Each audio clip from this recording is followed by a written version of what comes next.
Labvakar, mazie un lielie pasaku draugi! Ir maija pēdējā otrdiena, un tas nozīmē, ka pasakas uz 3 vasaras mēnešiem līdz septembrim dosies atpūtā.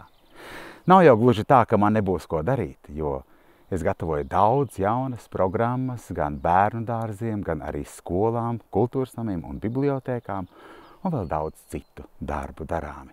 Būs skaisti pārsteigumi uz rudens un ziemas pusi, bet šovakar pēdējā latviešu tautas pasaka šajā mēnesī viena no slavenākajām – Ganuzēns un Velns. Vienreiz kāds puisēns ezera malā ganīja cūkas un bija pātagas. Vī ierauga velnu no ezera izlienām. Velns vaicā, ko ar auklu darīšot. Puisēns atbild: siešu velnam dziesmu ciet. Velns izbīstas un prasa zēnam, vai tad viņš tik spēcīgs esot. Zēns tīšuprāt izliekas dusmīgs un uzsauc velnam: kā? Tu vēl par maniem spēkiem te jautāsi? Vai gribi redzēt? Tūlīt raukšu ezeru ciet un aizsiešu tev kaklu.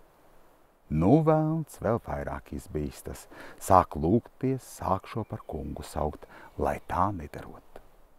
Puisēns atteica, ka nevarot vairs atstāt nevilcis, jo ļoti ilgi esot jau pūlējies virves vīdams. Nu, velns sprukās. Solījās pūliņus atlīdzināt, lai tikai ezeru atstājot mierā. Kurš šis citādi ar sievu un bērniem glābšoties? Puisēns atteica, ja tam dodot ratu rumbu pilnu ar naudu, tad jā. Velns tūliņ mierā, pēc 3 dienām būšot klāt ar naudu. Bet kamēr velns pēc naudas, puisēns izraka dziļu lielu bedri un uzlika uz bedres riteņa rumbu. 3. dienā velns atstiepa lielu maisu zelta naudas un bēra rumbā. Bet bēra izbēra visu, rumbā naudas kā neradās, tā neradās. Skrēja pakaļ otram maisam, bet rumba kā tukša, tā tukša. Un tā velns veselu pusgadu nopūlējās un tomēr rumbu nepiebēra. Neko darīt, beidzot apdomājās un sacīja: naudas man vairāk nav, bet ezeru tu arī nedrīkst kopā vilkt, jo es esmu stiprāks par tevi. Iesim bļauties, gan tad pats redzēsi. Labi, puisēns pilnā mierā. Nu, velns bļāva, ka visa zeme trīcēja, ka padebeši gabaliem vēlās zemē. Bet puisēns, ko tas? Tas tikai meklēja akmentiņus. Velns prasīja, ko tu ar tiem darīsi? Aizbāzīšu ausis, citādi pārplīsīs, kad bļaušu. Kā pārplīsīs? Velns sabijās. Vadzi, tad nebļauj visi, iesim labāk sviesties. Labi. Tūliņ velns paķēra akmeni un aizsvieda pa gaisu tik tālu, ka tas tikai pēc 3 stundām atnāca atpakaļ, iekrisdams dziļi zemē.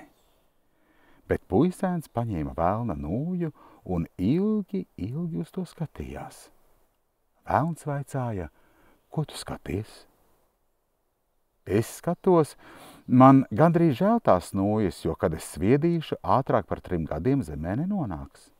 Vai traks? Velns izbijās. Nesvied vislabāk, tā man ir dārga nūja no tēvu laikiem. Iesim tad drīzāk skrieties. Labi. Un velns tūliņ aizskrēja nu dien kā dzīvais vējš projām, bet zēns kārdi pasmējās. Ja tu tik vien vari paskriet, tad man tīri kauns ar tevi skrieties. Ej, labāk skrējies ar mani jaunāko brāli. To sacījis, puisēns paveda velnu tādu gabalu pie liela akmens, kur zaķis gulēja, un iesaucās: ļipiņ, diebnu! Un zaķis ausis izslēs, ko vien mācēja, laukam pāri un krūmos iekšā. Vai nu redzēji? Puisēns lielījās. Tā mans mazais brālis skrien. Viņš liek kājas pa pleciem un tad tik ātri paskrien. Kur nu vēl, ja kājas palīgā ņemtu? Velns zaķa izceltās ausis tiešām noturēja par kājām, kas pleciem pārliktas, un brīnījās. Bet puisēns kļuvis drošāks, sāka velnu tramdīt pēc sava prāta, un beidzot liek velnam arī dancot. Velns atsaka, ka nemākot dancot. Nu, ja nemākot dancot, tad lai rādot, cik viņš stiprs esot. Velns lielās, kā esot aplam stiprs. Varot ir zirgu pacelt, bet zēns smejas. Zirgu pacelt vien, tas nav nekas. Bet es zirgu ieņemšu kāju starpā un ap šo ezeru apnesīšu. Tas rau ir spēks. Velns klausās, gandrīz negrib ticēt. Bet puisēns, kā lec zirgam mugurā, piecēt ar papēžiem, tā apjāja ezeram, ka noput vien. Un velns nu tīri noskumis, ka pasaulē viens par viņu stiprāks. Un galu galā puisēns ieveda velnu mežā, iešķēla vienam klucim galā šķēlumu, iesprauda velnam bārzdi iekšā un palaida, lai iet, kur gribēdams. Un kopš tā laika mežā ir mierīgi dzīvot, jo velns tā arī nav redzēts. Nu ko?